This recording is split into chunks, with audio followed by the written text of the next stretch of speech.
28 people in 28 days. Let's go. Eunice Hunton Carter was born July 16, 1899 in Atlanta, Georgia. She was a social worker and a prosecutor whose investigative work in the New York City 1930s led to what was then the largest prosecution of organized crime in U.S. history. When notorious mob boss Charlie Lucky Luciano met his downfall, the credit went to the young prosecutor Thomas Dewey, who eventually ran for president. But it was Carter, an assistant district attorney on his team, who laid the foundation for the case. Carter was born in Atlanta, the granddaughter of an enslaved people. In 1932, she became the first black woman to graduate from Fordham Law School.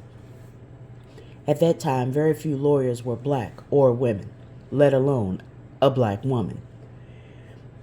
By then, Carter was already married to a dentist and had a son, but she had no interest in being a society mom.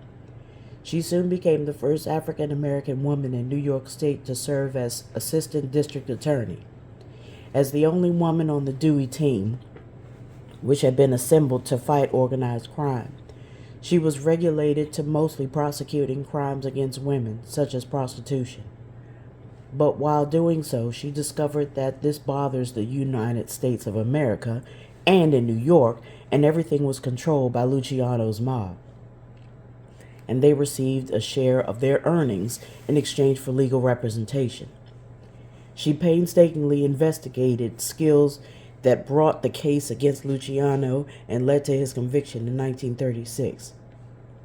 Later, Carter went into private practice, and in its own entity, she has made many other great accomplishments, including being the committee chair of the United States and in the United Nations.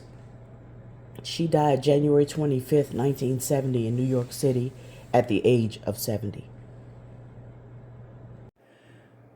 I shared my knowledge with you, and now it's your turn.